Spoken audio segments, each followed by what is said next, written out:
Hello there guys, what is going on? Son of Chelsea back here again for the second episode of the 12 Days of Chelsea. A big debate today, Frank Lampard versus Didier Drogba. Two icons in Chelsea's history, but who is the greatest and most important Chelsea player of all time out of those two? And for such a big discussion, I need a brilliant guest, and I've got one in NiiNiiFC. How you doing, mate? Great to have you back on the channel. Yeah, not so bad, man. Not so bad, obviously. Great to be back on, just talking about things that we love to do, our football club. So, yeah, let's go.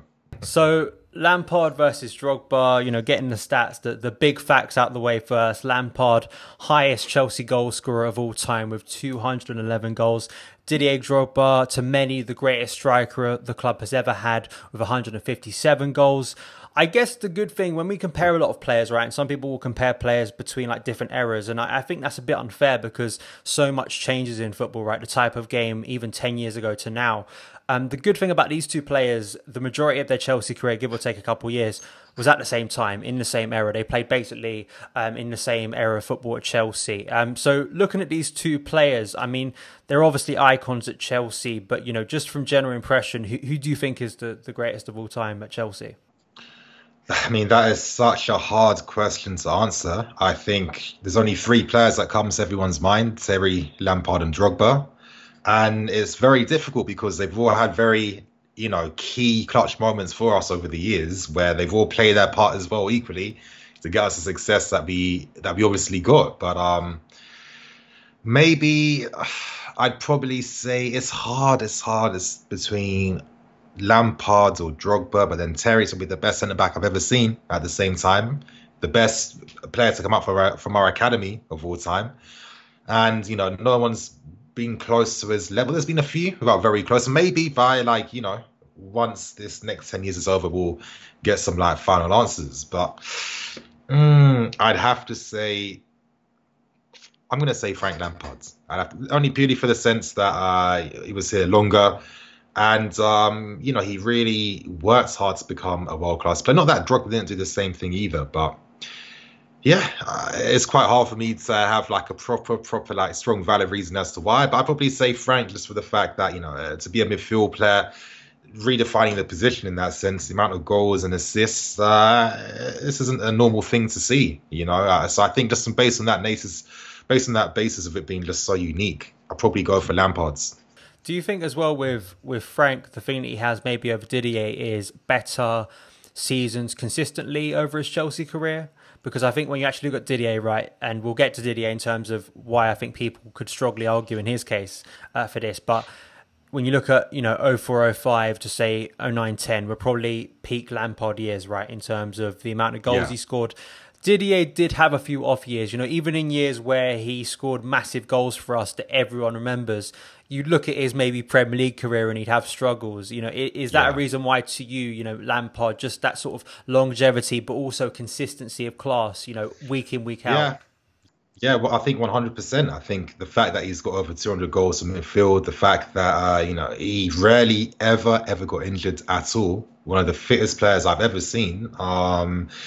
Yeah, of course, naturally, this means that you have more game time to demonstrate your world-class ability and your talent. And that was something that Lampard was able to do, numerous times. In the case of Drogba, injuries really played their part throughout his entire career, to be honest.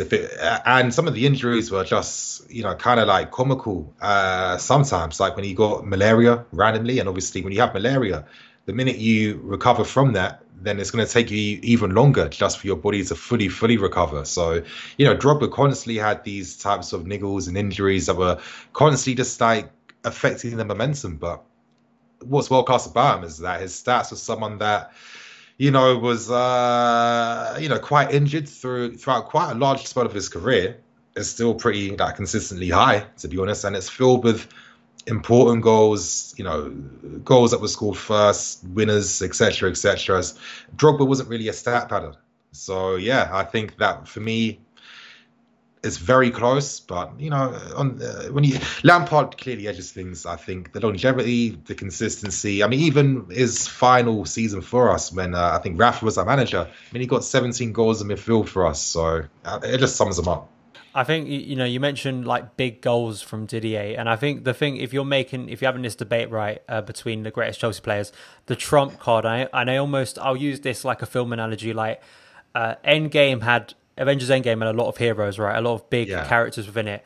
But the thing you remember at the end is that Tony Stark snapped his fingers in the end. And I think that the fact that Didier Drogba kicks the penalty that wins Chelsea the Champions League is the thing that I think excels, and really takes Didier up there, if we're having this debate, because the big goals he scored, I mean, it was just ridiculous. When you actually look back at his career, the fact that he could go through barren spells in front of goal, but then had this knack and had this mentality to, in the biggest games for Chelsea, I haven't seen another player like him. There are a few players who just every time Chelsea would reach a final, a clutch point within a game. I think Munich is the best example of this, but there are so many others. The Man United FA Cup winner, the winners in the FA Cup finals against Liverpool and Everton, the title triumph in 2010, that was his best. I think it was his best goal-scoring season for Chelsea, getting the Golden Boot, of course.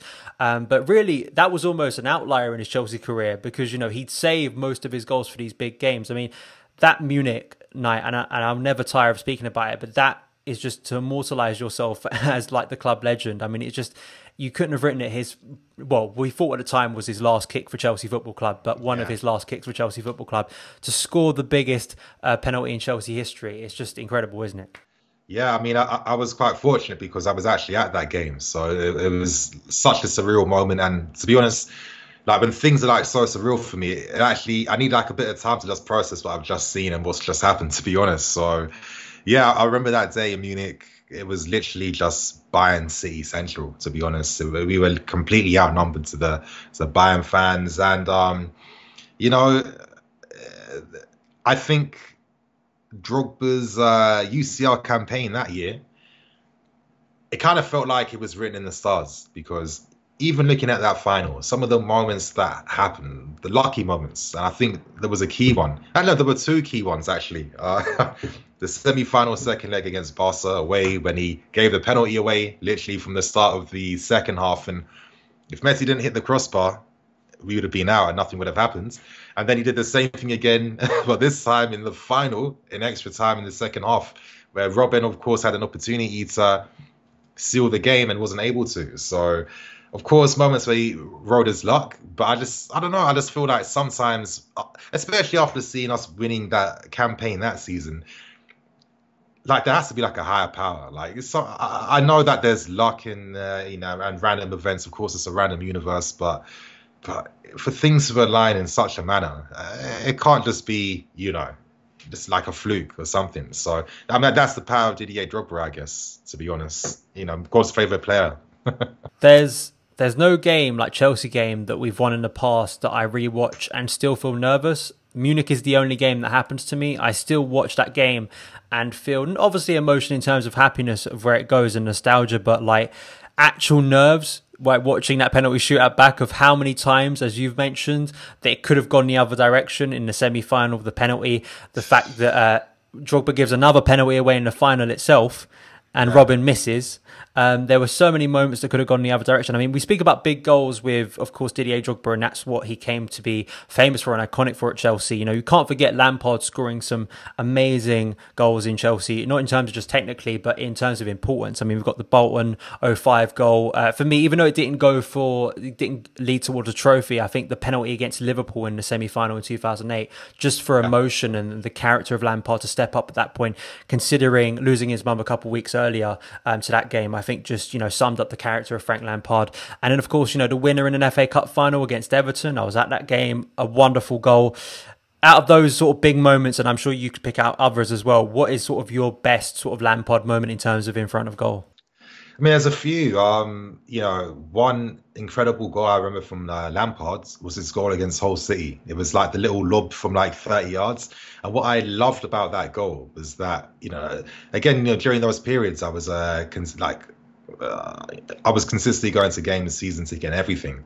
And I'd been watching Lampard attempting to score a goal like this in the past few previous games. So when he finally pulled it off in that manner versus Hull City, I was just like, oh wow, like this is Frank Lampard. And that goal stands out to me. The other goal too against Barcelona, that 2-2 draw, For me, I think that he does it on purpose for me. And even if he doesn't, I don't want to know. I'm always going to tell myself that was something he did on purpose. But even that goal was just like a unique, you can't forget. Once you see that goal, you'll never forget it type of thing. And, you know, there was one classic long shot to long strike. I'm trying to remember what that goal was. Oh, it wasn't that. It was his other goal.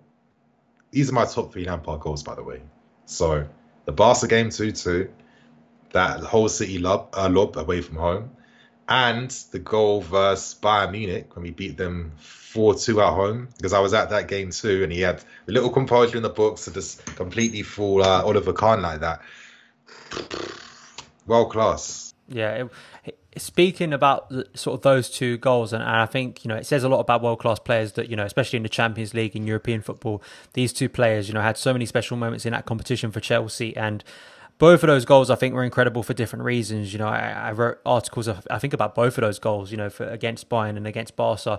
I think technically, I agree with you that I think the byline goal against Barcelona is probably his most ridiculous goal, technically, because he could probably try that a load of times in his career and it isn't going to come off right. And I agree with you. I think he is trying to score from that. When you watch the movement, rewatching that goal several times, the movement, the turn, that looking at the back post and seeing the technique too, yeah, like where Valdez was, I think, yeah. Because when I rewatched it, you instantly thought, well, was he trying to find Didier, which he did so many times in his career, right?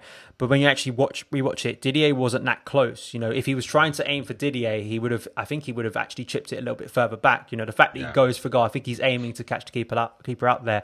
I think, just lastly, wrapping up on this, you know, I'm sure that many people will be divided about this. You know, my personal opinion, it's pretty obvious with Lampard behind me, it's going to be Frank Lampard, right? Because I think that, you know, being the top goal scorer for what Lampard meant to the club, better seasons consistently. But do you think with either of these players, these are going to be like icons? If Chelsea had like a Mount Rushmore, Didier and Frank would probably be on it, right?